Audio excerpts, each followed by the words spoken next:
Hello दोस्तों, मैं पुरीशा polity पाठशाला के अपने इस चैनल में आपका बहुत बहुत स्वागत करती हूँ।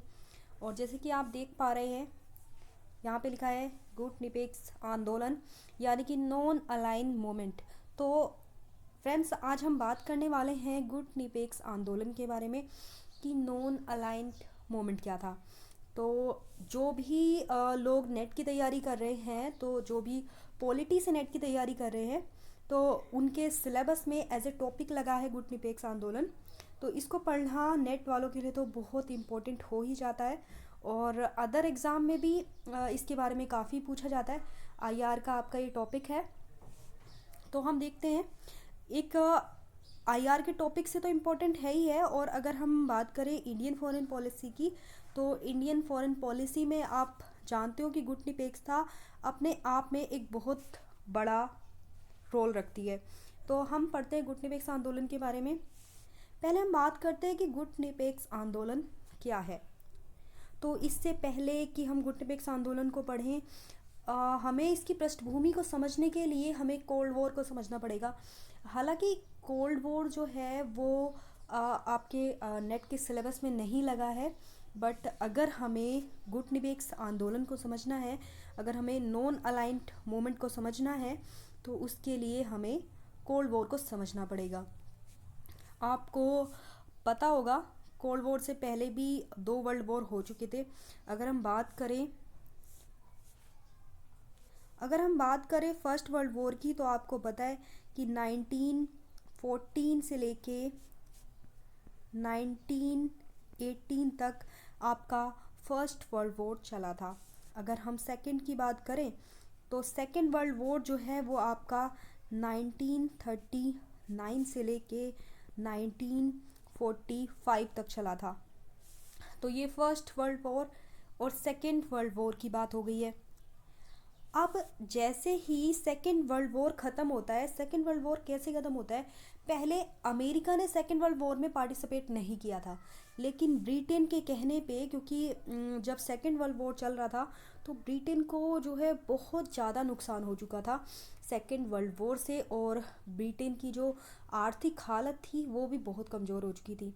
तो अब ब्रिटेन को अगर युद्ध ख़त्म करना था तो उसको अमेरिका को बीच में डालना पड़ता। तो ब्रिटेन ने यही किया। ब्रिटेन ने अमेरिका से बात की और उसने कहा कि अब आप ही हमें बचा सकते हैं और अब हमें ये युद्ध ख़त्म करना है, क्योंकि अब हम इस युद्ध को और नहीं झेल पाएंगे। तो जब अमेरिका सेकेंड वर्ल्ड वॉर में पार्टिसिपेट करता है, तो युद्ध को ख़त्म करने के लिए अमेरिका के द्वारा जापान के हिरोशिमा और नागासाकी पे जो 2 परमाणु बम गिराए जाते हैं, तो उससे क्या होता है कि जापान की हालत कमज़ोर हो जाती है और सेकेंड वर्ल्ड वॉर ख़त्म हो जाता है। तो तभी दुनिया को पता चलता है कि परमाणु हथियार जैसे भी कोई हथियार जो है वो दुनिया में आ चुके हैं।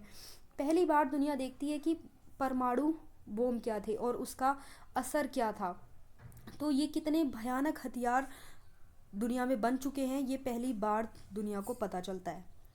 अब ये बात जब रूस को पता चलती है कि इन्होंने बिना हमसे जिक्र किए, बिना हमें पता चले परमाणु बम बनाए तो बनाए, उसका परीक्षण भी कर दिया, तो यहीं से शुरुआत होती है कोल्ड वॉर की। आपको पता होगा, कोल्ड वॉर जो चल रहा था वो एक तरीके से शस्त्रों का युद्ध नहीं था। कोल्ड वॉर इसीलिए उसको कोल्ड वॉर कहा जाता है, क्योंकि ये युद्ध जो है वो शस्त्रों से नहीं हुआ था, हथियारों का युद्ध नहीं था। ये था 2 आइडियोलॉजी का युद्ध, 2 आइडियोलॉजी का आपस में वॉर था। तो उस टाइम पे 2 विचारधाराएं थी, 2 विचारधाराओं का जन्म हुआ। तो हम अब बात कर लेते हैं इन दोनों विचारधाराओं की, कि कौन सी वो विचारधाराएं थी जिनकी वजह से कोल्ड वॉर का जन्म हुआ। तो उस टाइम पे क्या हुआ, जब शीत युद्ध शुरू होता है तो विश्व 2 गुटों में बढ़ जाता है। अब 2 गुट वो कौन कौन से थे? एक तरफ तो था पूंजीवादी, पूंजीवादी था अमेरिका।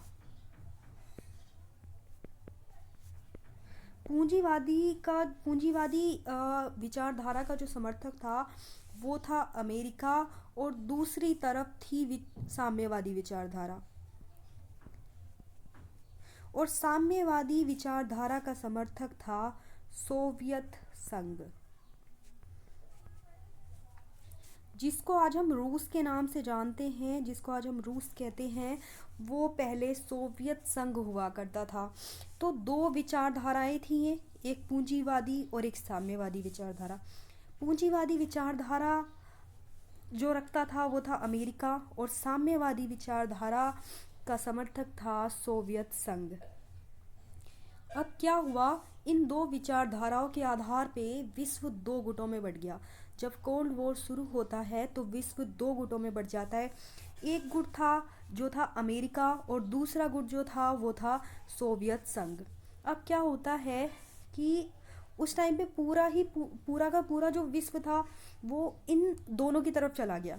यानी कि जो लोग पूंजीवाद के समर्थक थे वो अमेरिका की तरफ चले गए, और जो लोग साम्यवादी विचारधारा के समर्थक थे वो सोवियत संघ के साथ आ गए।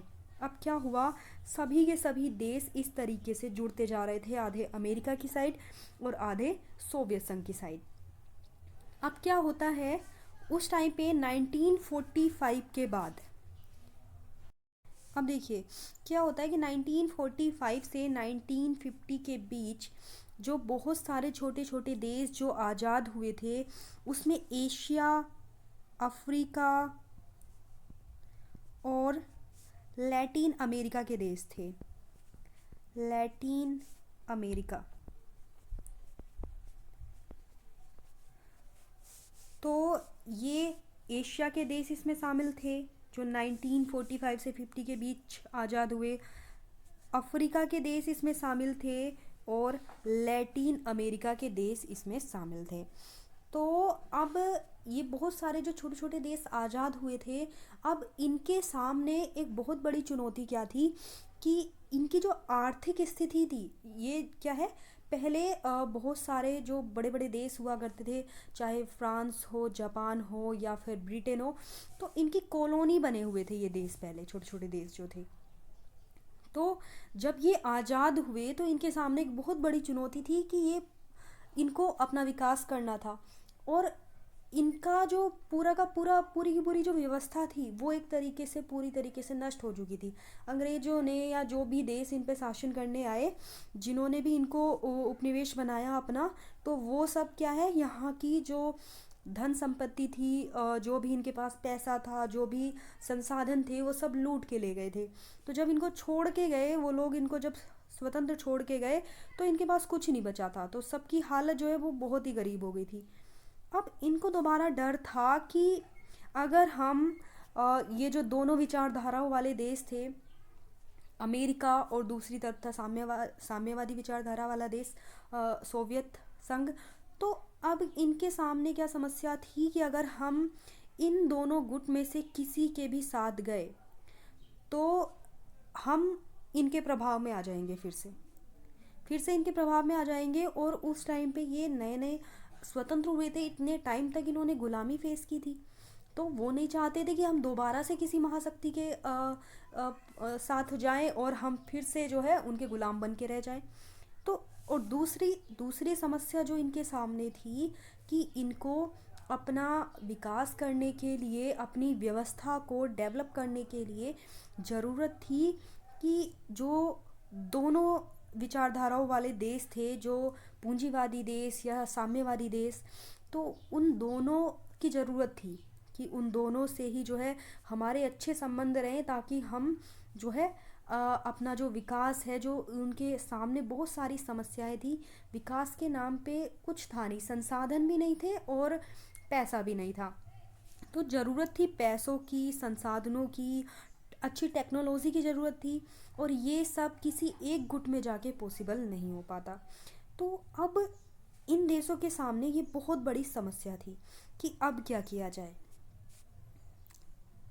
तो आपको पता होगा कि जो पहला जो पूंजीवादी विचारधारा का जो देश था, जो अमेरिका था, अमेरिका को पहली दुनिया कहा जाता था। तो आधे लोग क्या है, पहली दुनिया में चले गए, और जो सोवियत संघ था उसको दूसरी दुनिया कहा जाता था। तो आधे दूसरी दुनिया में चले गए। अब यहाँ पे तैयारी हो रही थी तीसरी दुनिया की।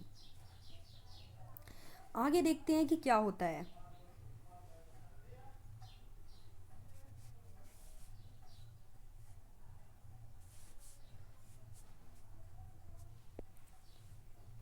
तो आगे अब तैयारी चल रही थी यहाँ पे तीसरी दुनिया की, कि अब तीसरी दुनिया बनाने की तैयारी चल रही थी। अब क्या हुआ, अब ये सभी देश इस सोच में थे कि अब क्या किया जाए, क्योंकि आधे तो पूंजीवाद की तरफ जा रहे हैं और आधे साम्यवाद की तरफ जा रहे हैं। अब इनको क्या करना है। अब इसी सोच को लेके, या ये जो समस्या थी इनकी, इस समस्या के समाधान के लिए एक सम्मेलन होता है, और उस सम्मेलन को कहते हैं बांडुंग सम्मेलन, जो कि 1955 में होता है। बांडुंग सम्मेलन। अब इस सम्मेलन में, ये जो बांडुंग सम्मेलन हुआ था, इस सम्मेलन में जो है, जो अफ्रीका के जो देश थे और एशिया के जो देश थे, यानी कि जिन देशों के बीच ये जिन देशों के समक्ष ये समस्या थी, तो वो देश इस सम्मेलन में शामिल हुए कि अब जिस तरीके से मतलब शीत युद्ध चल रहा है और जो पूरी दुनिया है वो दो भागों में बट गई है, तो हमें क्या करना चाहिए, क्योंकि हमारे सामने तो बहुत सारी समस्याएं हैं। तो अब 1955 में ये मुद्दा रखा गया। 1955 का जो बांडुंग सम्मेलन हुआ, अब इसमें जो भी गरीब देश थे, जो नए नए स्वतंत्र हुए थे, अब इन्होंने ये बात रखी कि अब क्या किया जाए।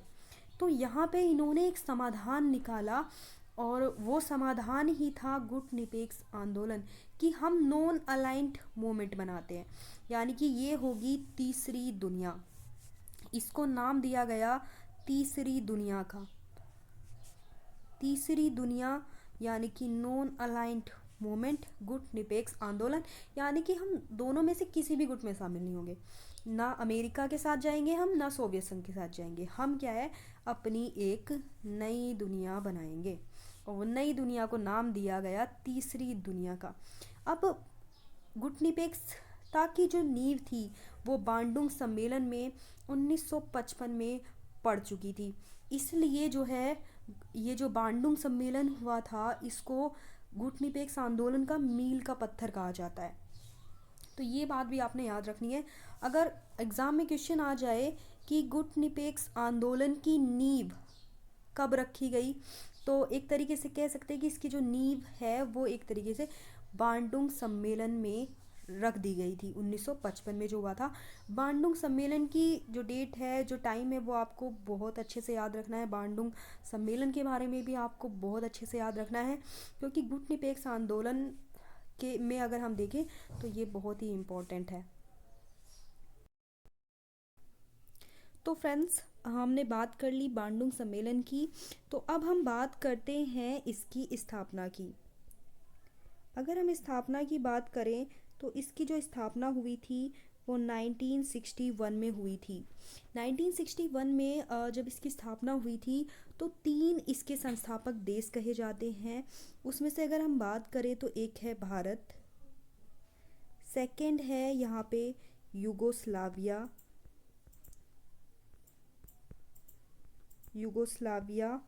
एंड नेक्स्ट है मिस्र। ठीक है, तो नेक्स्ट क्या है, मिस्र। तो भारत, यूगोस्लाविया और मिस्र। भारत से आपको पता होगा पंडित नेहरू थे, और यूगोस्लाविया से थे मार्शल टीटो,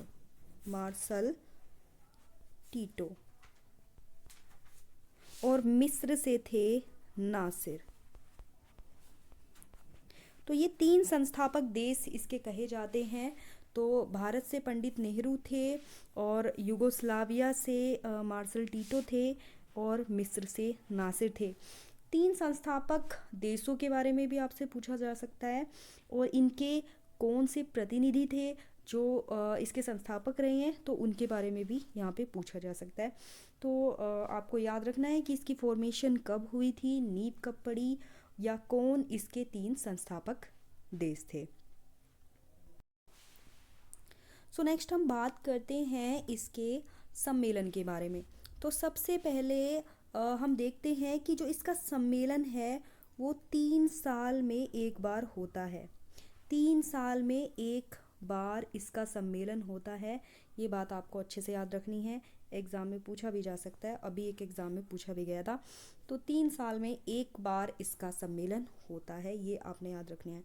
और कुछ इसके सम्मेलन आपको याद रखने हैं। तो बेसिकली इसके जो अभी तक सम्मेलन हुए हैं वो 18 सम्मेलन हुए हैं और 18वां सम्मेलन इसका 2019 में हुआ था।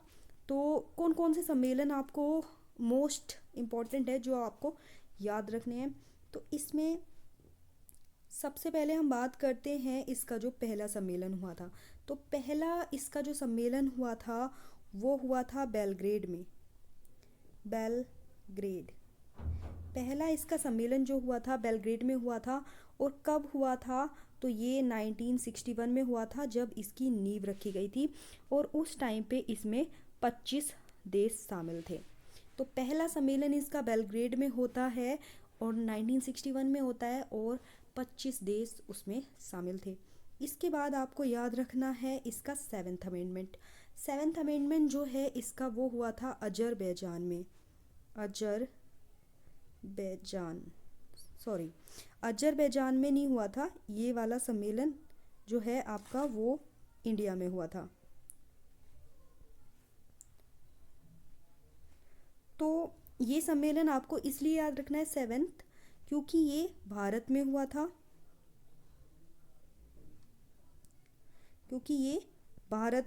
तो इस दृष्टि से ये इम्पोर्टेंट हो जाता है क्योंकि ये सम्मेलन भारत में हुआ था, तो इसके बारे में पूछा जा सकता है। तो ये सम्मेलन जो भारत में हुआ था वो कब हुआ था आपका, तो ये हुआ था 1983 में। 1983 में हुआ था और उस टाइम पे इसमें 101 मेंबर थे। अभी जो लास्ट टाइम इसका सम्मेलन हुआ है वो है आपका 18th और 18वां सम्मेलन है आपका, और ये हुआ था अजरबैजान में।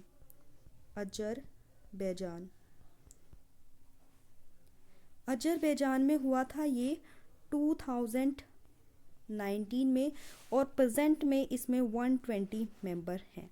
तो देखिए जब पहला सम्मेलन हुआ था तो इसमें कितने देश थे, 25 देश इसमें शामिल थे।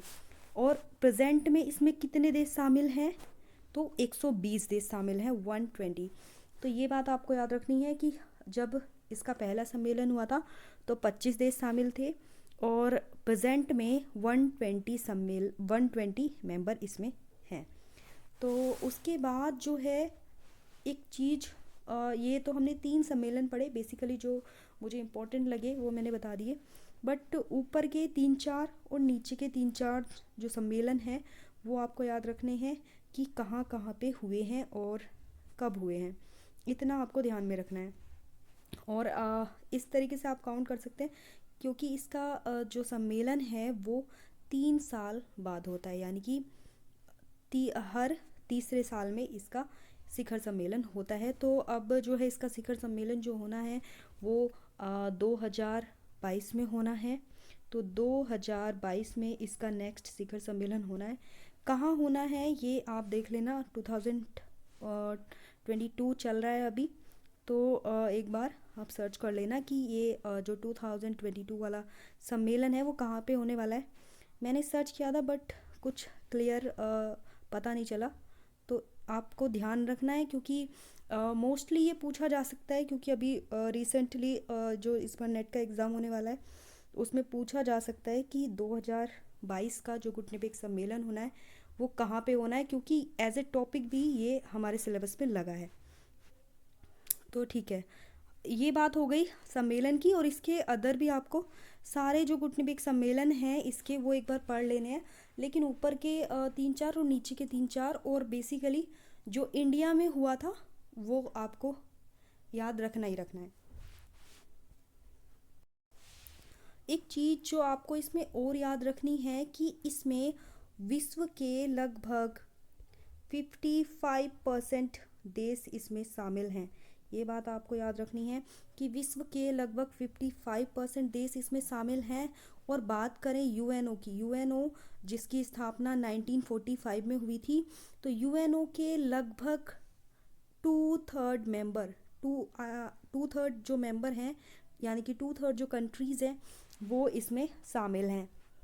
तो विश्व की लगभग 55% देश और यूएनओ के टू थर्ड मेंबर्स जो हैं वो इसमें शामिल हैं। तो ये बात हो गई इसके ये बात हो गई इसके मेंबर्स के बारे में। तो नेक्स्ट हम बात करते हैं इसके पहले सचिव कौन थे। तो इसके एक आपने पहले सचिव याद रखने हैं। पहले जो इसके सचिव थे, पहले सचिव को आपने याद रखना है। इनके पहले सचिव थे इसके जोसेफ बरोच टीटो। जोसेफ बरोच टीटो। जोसेफ बरोच टीटो जो थे वो इसके पहले सचिव थे। तो ये भी बात आपको याद रखनी है कि इसके पहले सचिव कौन थे। तो देखिए क्या होता है कि 1961 में जो है गुटनिपेक्स आंदोलन की स्थापना होती है, गुटनिपेक्सता की स्थापना होती है। और उसके बाद 1990 में जो है कोल्ड वॉर ख़त्म हो जाता है। तो 1990 में कोल्ड वॉर ख़त्म हो जाता है, लेकिन जो गुटनिपेक्सता है वो आज भी बना हुआ है। तो आज भी गुटनिपेक्स आंदोलन के सम्मेलन होते हैं। तो अब ये देखना है कि प्रेजेंट में जो है वो इसकी क्या प्रासंगिकता है, क्या महत्व है, या आज इसका काम क्या है। तो बहुत सारे देश जो है वो नॉन अलाइंड मूवमेंट में जुड़ते गए। और अभी क्या है, बहुत सारे देश जो 1945 से 50 के बीच जो देश स्वतंत्र हुए थे छोटे छोटे, तो आज भी वो क्या है अपनी स्वतंत्रता से पहले वो उपनिवेश डायरेक्टली एक तरीके से उपनिवेश बने हुए थे। जो ब्रिटेन था, फ्रांस था, या फिर जापान था। तो इन देशों के जो उपनिवेश पहले तो डायरेक्ट उनका कब्जा हुआ करता था, तो डायरेक्ट जो है वो उनकी कॉलोनी बने हुए थे। अब क्या है, नया उपनिवेश आ गया एक तरीके से। नया उपनिवेश क्या हुआ, पहले तो ये वहाँ उन देशों में रह के शोषण करते थे।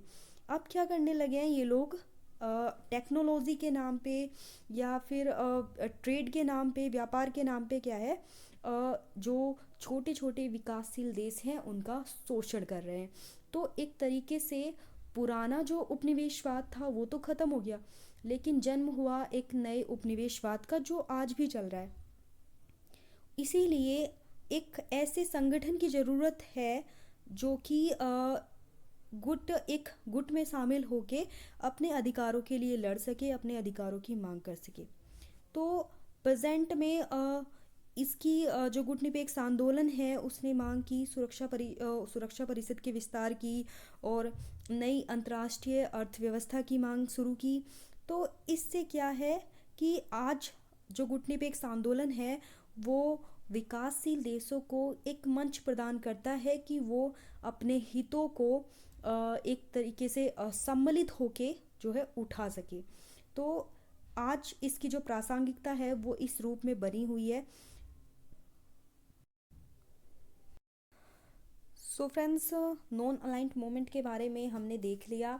और इसके बाद कुछ पॉइंट्स आपको याद रखने हैं शीत युद्ध के, यानी कि कोल्ड वॉर के कुछ पॉइंट्स आपको याद रखने हैं। हालांकि ये टॉपिक जो है वो हमारे सिलेबस में नहीं लगा है, लेकिन इसके कुछ इम्पॉर्टेंट पॉइंट हैं जो आपको याद रखने हैं। जैसे कि बर्लिन की दीवार का गिरना, बर्लिन की दीवार कब बनाई गई, कब उसको गिराया गया, जर्मनी का विभाजन कब हुआ, सोवियत संघ का विघटन कब हुआ, U2 की घटना क्या थी, और कह सकते हैं क्यूबा मिसाइल संकट क्या था। तो ये कुछ पॉइंट्स हैं जो आपको याद रखने हैं कोल्ड वॉर के भी। और बाकी गुटनिरपेक्ष आंदोलन के बारे में कुछ जो पॉइंट्स मैंने आपको बताए हैं वो तो आपको याद रखने ही है। और इसके बाद आपको एक बार बुक से भी पढ़ लेना है इसको। सो फ्रेंड्स, आज की वीडियो में बस इतना ही।